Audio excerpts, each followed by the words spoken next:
Welcome to Black Conscious Nation. They're working. We're at Rece'S Pieces Barbershop in Framingham, Massachusetts.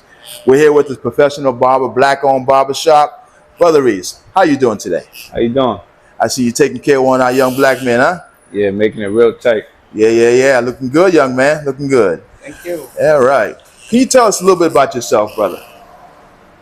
I'm a young black entrepreneur. I grew up in Boston. I came out here to the suburbs, Metro West, open up a barbershop. I grew up in the inner city, and I just came out here to a place to have a lot more diversity than rather being in Boston just cutting one type of hair. Like when I came out here, I brought a different style. I brought an inner city style of cutting to the suburbs. That's how I made it. So, what I think I heard you, you're a diverse barber, but you cater to your people, but anybody's welcome to come in your barbershop, correct? This barbershop is one of the most diverse barbershop across Western Mass. We got all races coming in here, from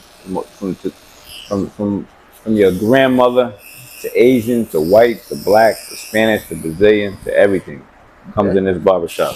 While other barbershops only specialize in one type of hair, we cut every type of hair in this barbershop. Straight hair, doesn't matter. All shapes and sizes. Diversity is a beautiful thing. Yes. So, I heard you say you from Boston, Massachusetts. Where in Boston did you grow up? I grew up in Roxbury, a project called Academy Homes Project. Hoo-hoo! And Academy Homes, speak up. Yep. And I came from I was from Roxbury and Dorchester. Okay. You know, and I grew up in Boston, and I made it out. Yeah. I heard you say you made it out. You know, it's a beautiful thing. I also was from Boston, Mass. We talked earlier about I grew up in Bromley Heath in Orchard Park. You Academy Homes. We warred against one another in there. Yeah. You know that war was tribalism, but we're beautiful black folks today standing together in black business. Right. And I tell you, brother, to see you doing your thing here with these young men, you're giving a vision to the black men of our society, letting them know it don't have to be rough and hard all the time. You come out and do your thing, do a business, provide for your family. We don't have to worry about asking people. We go out and do something for ourselves, and you're doing it, brother. Thank you. Amen. A lot of people, from where I came from, you know, I had a long story. I don't know if you want to get into that long story, but it's not even just through. I got my barber license in prison. You know what I mean? And I didn't make excuses for myself. Right. I came out and I changed my life. You know, and I try to mentor the kids and tell them that that's not a place you want to be. You know what I mean? There's no excuses. We all get the same 24 hours in a day. I don't want to hear no sob stories about, oh, I can't do this, I can't do that, or I have a record. If you have a record, go create your own job, create a trade. You know. You done? Yes, I went into prison at the age of 20, came out at 27, and when I got out, I opened up my barbershop. And I bought 2 houses within 2 years of I got out. So I got out at 28. I had a barbershop and 2 houses in 2 years. Like my mother said, that's favor from God. I thank God for that. But God showed me the vision in prison. I wrote down my goals in a 6x9 cell, and I applied it when I got out. You know what I mean? That's what I did. And they did a story on me. I don't know where the story's at, but it's called Cutting Ties to His Past. You can look it up in the papers. They did a story on me in the paper called Cutting Ties to His Past.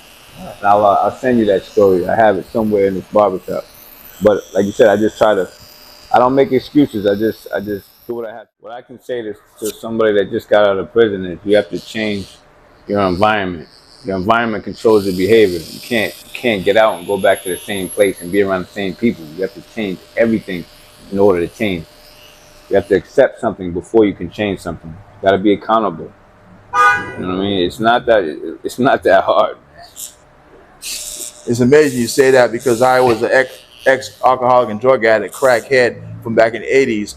And one thing I did learn when I decided to get myself together, you got to change the people, places, and things, or they will pull you back into the same coffin you can't get out of. Oh yeah, it's key, man. You know, you gotta be You gotta be a ghost out here. You can't hit a moving target. So true, so true.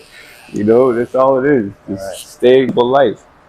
As my father says, when you do good, good will come back to haunt you. And my mother's quote is, concentrate on God, not on your circumstances. Somebody say drop the mic on that.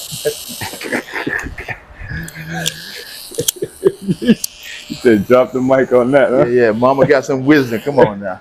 Yeah, mama got a bunch of books, so I'll get it to you too. Yeah. All right, so we're going to close this out. We're going to talk to a couple of your customers and makers here.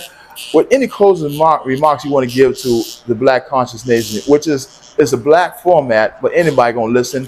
But what would you speak to anybody listening to this video about hard times? We have to uncondition the conditioned mentality. You know what I mean? So as long as you do that and move out of the conditioned mentality, get out of that and keep moving forward, man. Like, wake up. You gotta wake up now. If you don't adapt to change, you get left behind. Like, come on, we gotta get with the times. All right. So, Brother Reese, I appreciate your time. And from Black Conscious Nation, we bid you well, peace, love, and prosperity to you and your family. God bless. I appreciate it. I have before us my senior guy, Al Butler. Brother Al, how you doing, sir? I'm doing all right. All right. How long you been coming here to Rece'S Pieces? Oh, years and years and years. Rece'S Pieces used to be owned by another barber, black barber, name of Nixon. He moved south, I think to Atlanta or somewhere like that. And Rece'S took over.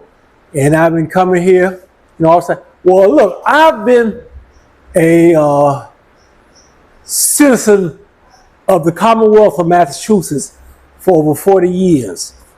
So it's been going back that long. I don't know about as long as that, but I go way back so far as getting my hair cut here in this location. What was going on? Tell us about it. Well, you know, it was just like, you know, a community center almost, just like across the street. By the way, I'm gonna mention everybody. This guy here is my deacon, and we're at GFCC right across the street over here. And many of the men at GFCC, we'd meet. Sometimes they come here also to Rece'S Pieces. That's how I know about Rece'S Pieces also, basically. All right.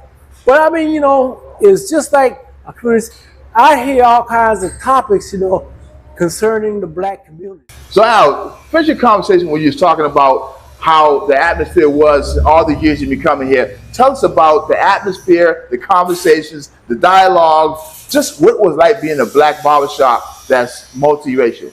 You know, hearing the men talk, getting their hair cut, and the barbers themselves, they talk over social issues, you know, and other things that affect them personally, and also, you know, other things that, you know, that affect the black community in general.